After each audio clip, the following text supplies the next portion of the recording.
नमस्कार, सुप्रभात. माझं नाव सुनील वसंत देसाई. वयाच्या 30व्या वर्षी मी जवळजवळ कोकणात आलो. मी हळूहळू माझा बिझनेस बसचा कमी केला. माझ्या एअरपोर्टला बसेस होत्या, एअर कंडिशन बसेस होत्या. बिझनेस भरपूर होता. माझ्याकडे 10 एअर कंडिशन बसेस चालू होत्या. माझं येणं जाणं चालू होतं. मी कंप्लीट इथे आलो नव्हतो.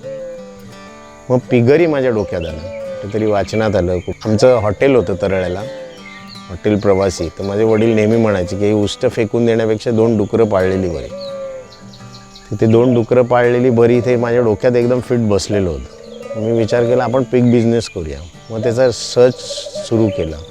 महाराष्ट्रात, केरळ, कर्नाटक मी सगळीकडे फिरलो. मग तिकडे पिगरी बघितल्या. तिथून एक 10 पिगचं ब्रीड इथे घेऊन आलो आणि मग इथे ब्रीडिंग चालू केलं.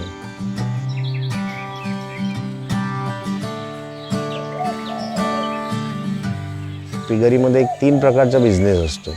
3 प्रकारे आपण पिगरी करू शकतो. एक आपण पिल्लं आणून सुरू करून त्यांना रेअरिंग करू शकतो, म्हणजे मोठे करू शकतो. आणि माद्या ठेवून तुम्ही पिल्लं करू शकता, ती पिल्लं विकू शकता. किंवा माद्या ठेवून पिल्लं काढून त्यांना रेअरिंग करून तेही विकू शकतो. अशा 3 प्रकारे तुम्ही हा बिझनेस करू शकता.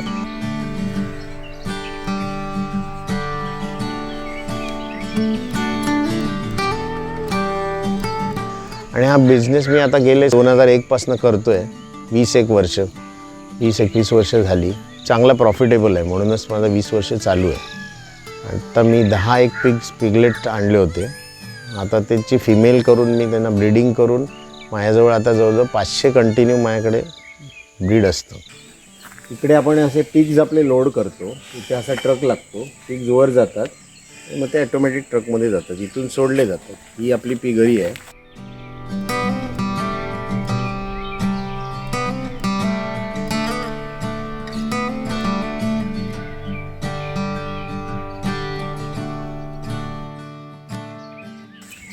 इथून सुरुवात होते. इथे आपण रेअरिंग करतो. रेअरिंग म्हणजे पिल्लं इथे येतात, मग आपण ती मोठी करतो. त्याच्यात जवळजवळ 2-250 जनावरं बसतात. ही पिल्लांची छोट्या साईजपासून मोठ्या साईजपर्यंत होतात. 100 किलोचे झाल्यावर ह्या गेटने येऊन तिथे चढवले जातात. ते आपणच जातात वर.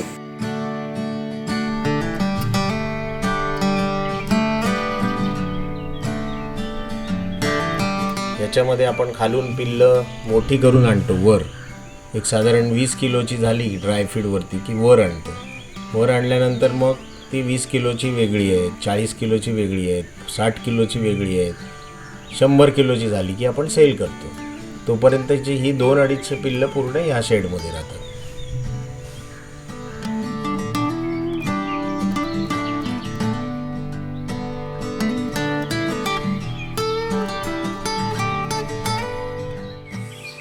ही आता आपला ब्रीडिंग स्टॉक इकडे आहे. इथे आपण ब्रीडिंग करतो, म्हणजे मेल फिमेल इथे असतात. तिची पिल्लं 20 किलोची होईपर्यंत आपण इथे ठेवतो आणि मग वरच्या शेडमध्ये नेतो. वरच्या शेडमध्ये त्यांना हॉटेल वेस्ट देतो. खालच्या शेडमध्ये पूर्ण ही फार्म ड्रायफीडचा आहे. आता आपला ब्रीडिंग स्टॉकचा फार्म आहे. त्याच्यामध्ये या फिमेल्स आहेत. आता तो दिसतोय समोर, तो मेल आहे. तो आपण इथे टेम्पररी आणला आहे. त्यांना वेगळे खाली रूम्स आहेत, म्हणजे मादी हीटवर आली की आपण त्या मेलजवळ सोडतो. आणि इथे 2-3 माद्या हीटवर होत्या म्हणून आपण त्यांना इथे आणलं.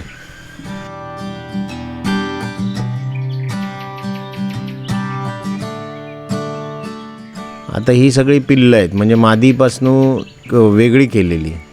म्हणजे एक 45 डेजमध्ये आम्ही वेगळी करतो, किंवा 10 किलोची झाली की वेगळी करतो. ह्या बाजूला पण तीच आहेत, इथे पण तीच आहे.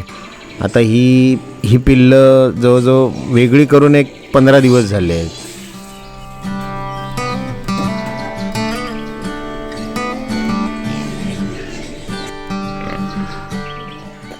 ही यॉर्कशायरची काळी मादी आहे, म्हणजे काळ्यामध्ये पण यॉर्कशायर येतात कलर.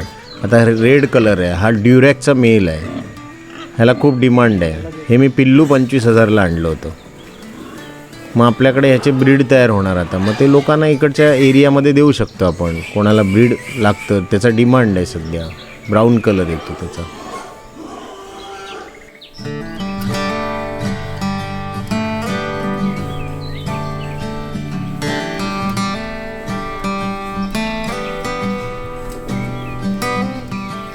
आता ही पिल्लं जवळजवळ 45 डेज नंतर अजून एक 10 दिवस झाले आहेत, म्हणजे ही जर 12 किलोची झाली आहेत. अजून 20-1 किलोपर्यंत आम्ही असं हे फीड घालतो त्यांना, ड्राय फीड दिवसभर.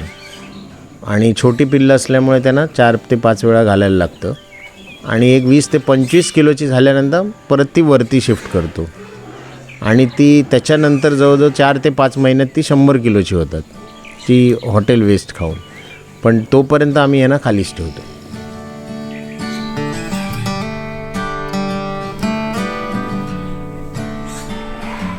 आता ह्या फिमेल्स आहेत, ह्या जवळजवळ महिना 1.5 महिन्याच्या प्रेग्नंट आहेत.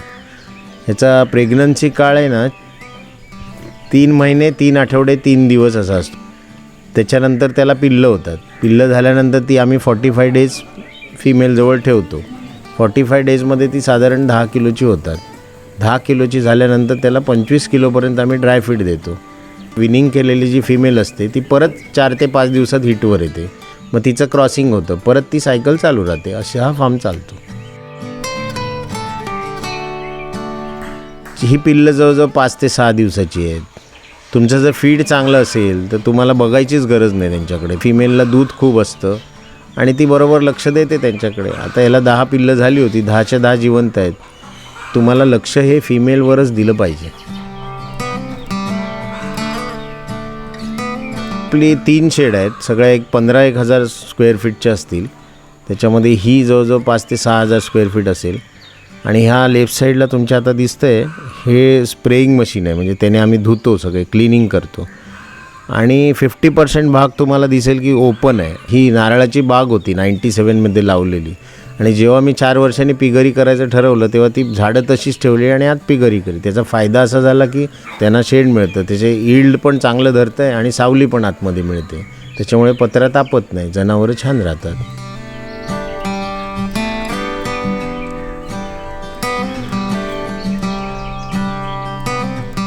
आता ही पूर्ण आहे ना ड्रायफीडची आपली शेड आहे. याच्यामध्ये आपण ड्रायफीड बनवतो, म्हणजे मिक्सिंग आपण करतो. कारण कुठच्या कंपनीकडनं घेताना त्यांचे मिक्सिंग काय असेल हे आपल्याला सांगता येत नाही. मग आपल्या इथे सिंधुदुर्गामध्ये, कोकणात आपल्या इथे सगळे पदार्थ मिळत नाही. मग सांगलीवरनं आपण सोयाबीन आणतो, कर्नाटकातनं मका आणतो, भात आपल्याकडे पिकतो, त्यामुळे कुंडा आपल्याकडे लोकल मिळतो. मिनरल्ससाठी औषधं आपल्याला कुठून कुठून जमा करायला लागतात. अशा 7-8 गोष्टी जमा करून त्या मिक्सिंग करून मग त्या प्रत्येकाचा रेशो असतो, पिल्लांचा वेगळा, माद्यांचा वेगळा. मग त्यांना ते इथे फीड देतो. आता मका आपल्याला ग्राइंड करायला लागतो म्हणून एक मशीन आणलेली आहे. ही कॉम्पॅक्ट मशीन आहे. याच्यावरती साधारण तासाला 150 ते 200 किलो मका होतो. मग आपण इथेच सगळं आपण आपल्या डोळ्यासमोर करतो. त्याच्यामुळे आपल्याला 100% आपण आपल्या पिग्सना काय देतो ते आपल्याला समजतं. काही लोक ड्रायफीडवर करतात, काही लोक हॉटेल वेस्टवर करतात. त्याचे फायदे तोटे आहेत, ते त्या भागात माणसांनी त्याचा अभ्यास करून करायला पाहिजे. मी ब्रीडिंग ड्रायफीडवर करतो. माझा ब्रीडचा मेन बिझनेस ब्रीड विकणंच आहे. ते विकतो. उरलेले मी रेअरिंग करतो. रेअरिंग केलेले आपण गोव्याला सप्लाय करतो, वसईला सप्लाय करतो. की माझ्याकडे कोण कोण माणसं येतात पिगरी करायची, माझ्याला डिमांड आहे का. मी त्यांना सांगतो की तुम्ही करा, डिमांड अनलिमिटेड आहे. मी आता गोव्याला एका शॉपला देतो, माझ्याकडे 500 जनावरं आहेत. त्या शॉपला देणारा मी फक्त एक 5%चाच माणूस आहे, म्हणजे एवढा डिमांड आहे. म्हणजे तुम्ही भरपूर करू शकता. कन्सल्टन्सीसाठी माझ्याकडे लोक येतात. प्रोफेशनली कन्सल्टन्सी मी करतो. पिगरी कशी बांधायची, पिगनं कसं वाढवायचं, मार्केट कुठे आहे, त्यांना फीड काय द्यायचं, त्यांचं वॅक्सिनेशन कसं आहे, त्याबद्दल आपण कन्सल्टन्सी करतो. आपण त्यांना ब्रीड पण दिलं आहे. कर्नाटकात आपल्याकडनं माणसं घेऊन गेली आहेत, पुण्याला माणसं घेऊन, कोल्हापूरला गेली आहेत, केरळमध्ये आपल्याकडनं इथून ब्रीड गेलं आहे. एक्सचेंज पण केलं आहे आपण. केरळ गव्हर्नमेंटकडनं पण आपण ब्रीड आणलं आहे. आणि अजून नवीन त्याच्यामध्ये शोध चालू आहेत, ते कधी संपणारे नाही आहे. फार्मवरती माणसं सांभाळणं खूप कठीण काम आहे. कठीण पण आहे आणि सोपं पण आहे. तुम्ही कसं त्यांच्याबरोबर जुळवून घेता, कसं त्यांच्याबरोबर राहता, कसं त्यांना ॲडजस्ट करता. म्हणजे थोडक्यात म्हणजे तुम्हाला कशी करून माणसं सांभाळायची आहेत. माणसं सांभाळताना आपण त्यांना कुठे पिकनिकला नेतो, त्यांचं जेवण इथेच असतं, त्यांचं सगळं इथेच असतं. त्यांना कुठच्या गोष्टीला नाही हो नसतं. आणि ते मालक असलं तरी तेवढंच काम करतात, नसलं तरी तेवढंच काम करतात. पिगरीचं वेस्ट आहे. वेस्टसाठी मी कोंबड्या पाळायला सुरुवात केली. गावरान कोंबड्याचे चिक्स मी आणतो 1 दिवसाचे. ते साधारण 1000 कोंबड्यांचे चिक्स आणतो 500-500च्या बॅचने.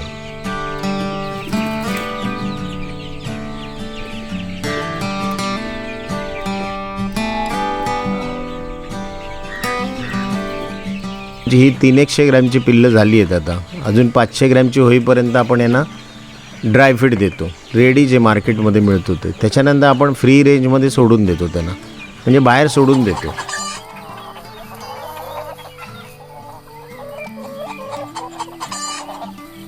मग ते बाहेर ही डुकरांचं जे शेण असतं त्याची विष्ठा, त्याच्यात किडे असतात, ते खाद्य इकडचं तिकडचं जंगलातला पाला गवत खाऊन ती मोठी होतात.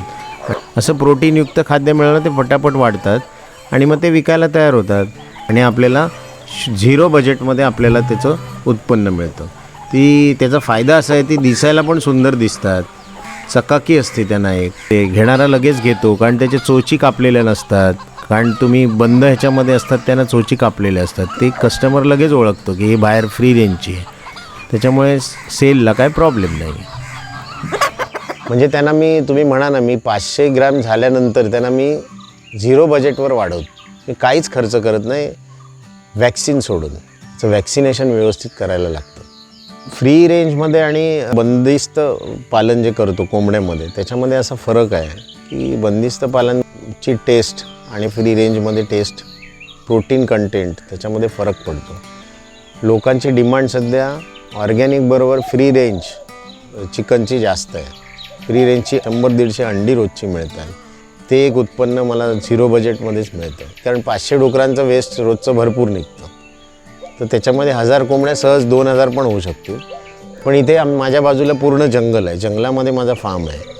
तर जंगलामध्ये फार्म असल्यामुळे बाजूला येणारे थोडे प्राणी त्रास आहे त्याच्यापासून, त्याचं नुकसान होतं. पण एक 10% ते नुकसान धरूनच आम्ही चालतो. म्हणजे 1000मध्ये साधारण 100 आपण धरूनच चालायचं की जातील, पण तरी पण आपल्याला प्रॉफिटच आहे. पिगरी हा माझा व्यवसाय चालू असताना माझ्याकडे एक देशी गाय होती ऑलरेडी. मग तिचं शेण मी वापरायचो बागेमध्ये. नंतर सुभाष पाळेकरांच्या संपर्कात मी आलो. मग त्यांचं आम्ही शिबिर पण घेतलं होतं इथे. चांगला रिस्पॉन्स मिळाला, 1001 माणसं आली होती. मग गीर गाय आणली, मग त्याच्यानंतर कांक्रेज गाय आणली, सैवाल गाय आणली. माझ्याकडे 3-4 जाती आहेत.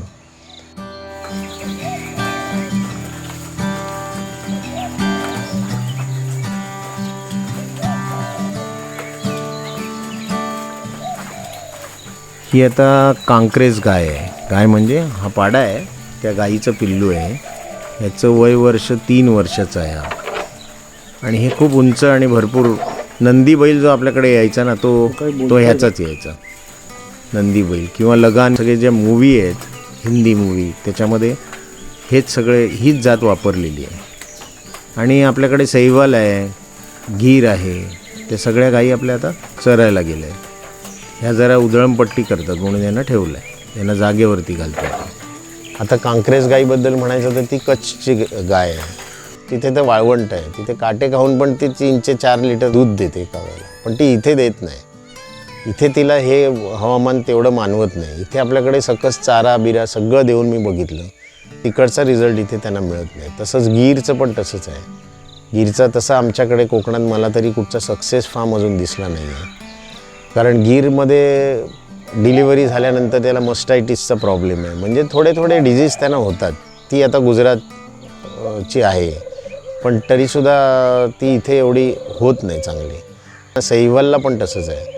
मग मी ट्रीटमेंटच करत राहिलो, पण माझ्या कधी कोकण कपिलाला मला करायला लागलं नाही ट्रीटमेंट. दूध जास्त मिळेल म्हणून ह्या सगळ्या गायी मी आणल्या होत्या. पण आता मला असं वाटतं की कोकण कपिलाच बरोबर आहे. त्याच्यानंतर सुभाष पाळेकर सरांच्या म्हणण्याप्रमाणे जी म्हणजे शेण कमी देते, दूध कमी देते, तितकं जास्त त्याच्यात प्युरिटी असते. ते सगळं लक्षात आल्यावर मी म्हणजे निष्कर्षावर आलो आहे की कोकण कपिलाच आपण पुढे कंटिन्यू करायची. तर आपण प्युरिटी शोधून इंटिरियरमध्ये तुम्ही गेलात तर तुम्हाला स्वस्तात किंवा फुकट पण तुम्हाला कोकण कपिला मिळू शकते. राजेंद्र भट्ट बेंडची, त्यांनी आपल्याकडे एकदा व्हिजिट दिली होती. मग त्यांनी सांगितल्याप्रमाणे बेड बनवले पर्माकल्चर फार्मिंगसाठी. विटांचे बेड बनवले जवळजवळ 10x4. त्याच्यामध्ये सगळं एकूण जुनी लाकडं बिकडं त्याच्यात सोडणं आहेत आपल्याकडे नारळाची, ती टाकली. त्याच्यानंतर माती शेण असं घालून बेड बनवले. मग त्याच्यामध्ये असं आहे की तुम्ही तसे बेड बनवल्यानंतर तुम्हाला सतत खत पाणी हे ते काय करायची गरज नाही आहे. तुम्ही तो बेड 10-10 वर्ष चालू शकतो. मग ते ट्रायल बेसवर मी केलं आहे. 2 वर्ष झाली, रिझल्ट खूपच चांगला आहे. त्याच्यावर मी सगळे कंदमुळं घेतली पहिल्यांदा, कारण आपल्या इथे जमीन जरा घट्ट होते. मग त्याच्यावरती कंदमुळांचा रिझल्ट मला चांगला मिळाला. कणघरं केली होती, त्याच्यामध्ये मी माडी म्हणून एक गोव्याला मिळते, रताळी घेतली होती, अरबी लावली होती, त्याच्यानंतर सुरण लावलं त्याच्यात. तर त्या सगळ्याचा रिझल्ट चांगला आहे. हा करोनाचा काळ चालू आहे, 2 वर्ष झाली. पहिल्यांदा सुरुवातीला तर बाजारात जायलाच मिळत नव्हतं. मग लक्षात आलं की आपण इकडच्याच भाज्या आणि वापरून आपण जेवण करू, शक्यतो आणायचं नाही. आणि मग तर असं वाटायला लागलं की आपण कशाला बाजारात जायचं, आपल्याकडे सगळंच आहे. जवळजवळ 80% तेल पण आपण खोबऱ्याचं काढतो. जर साखर, चहा पावडर ज्या गोष्टी आहेत त्या सोडल्या तर जवळजवळ सगळं आपल्याकडेच तयार होतं. त्याच्यामुळे आम्ही शक्यतो बाजारातनं काही घेत नाही. आणि मग जे आमच्याकडे नाही आहे ते आम्ही लावायला चालू केलं.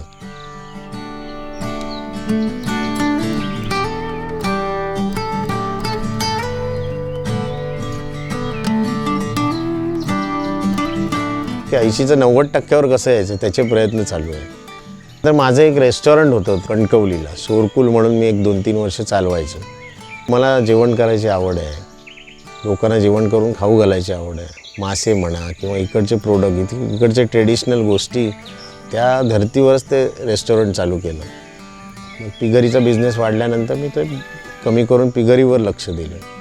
मग आता माझ्या डोक्यात आलं की आता 80% 90% जर आपल्या फार्मवर ह्या गोष्टी मिळत आहेत आणि आपण बाय प्रोडक्ट बनवतो, आपल्या इथेच आपण एक छोटंसं रेस्टॉरंट चालू करू. रेस्टॉरंट म्हणजे फार्मवर मिळालेल्या वस्तूंचंच आपण प्रिपरेशन करून लोकांना जेवायला देऊ इथे. मग लोक हे बघतील, मग लोकांना इंटरेस्ट येईल. ते कोणाला करायचं असेल तर ते तसं करू शकतील. तर मग गोबर गॅस आहे, आपलं जेवण गोबर गॅसवरच बनतं. चूल आहे, चुलीवर जेवण बनतं. मी शक्यतो मातीच्या भांड्यातच जेवण बनवतो.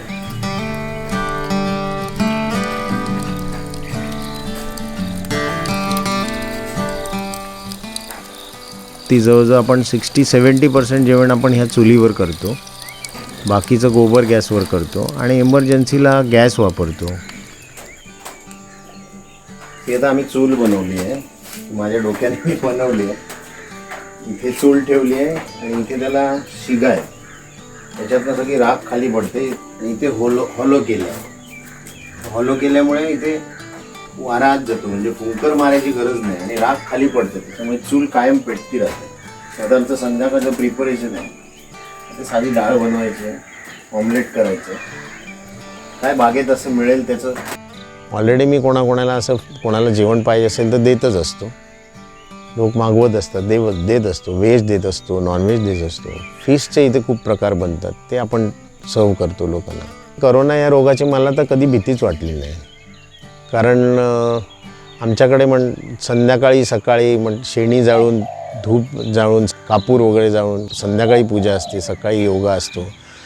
आणि गर्दीच्या ठिकाणी जायचं टाळलं. शक्यतो मला जायलाच लागत नाही गर्दीच्या ठिकाणी. लोकांना कोणाला पाहिजे तर इथेच येतात.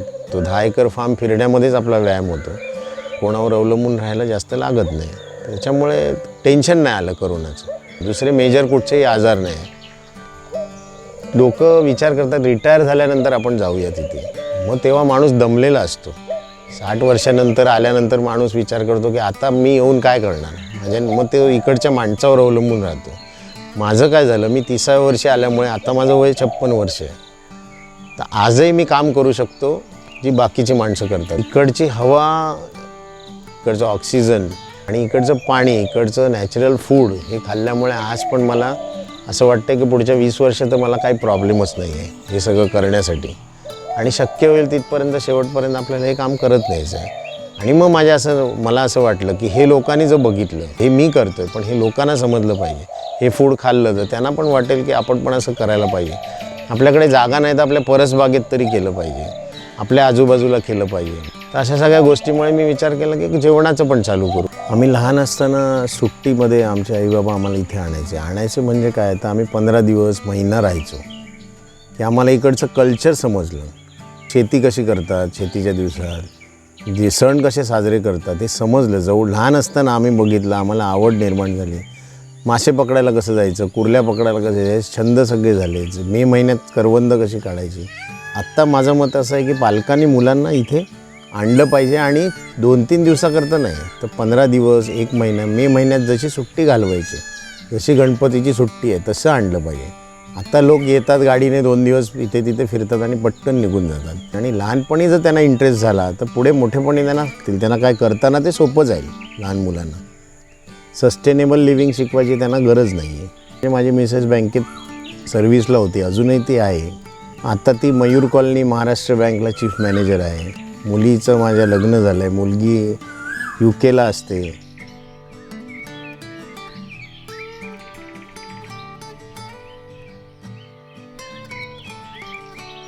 पण तरीसुद्धा तिची ओढ अजूनही इथे आहे. ती मला बाबा ह्या झाडात काय झालं, त्या झाडाचं काय झालं, ते आता तुम्ही पावसात आता कुर्ल्या धरल्यात का, किंवा मासे पकडलेत का, किंवा आणि शेतात काय केलं आहे, भात कसं झालं आहे बघू, सगळे मला तिला फोटो पाठवायला लागतात. म्हणजे तिची पूर्ण अटॅचमेंट आहे.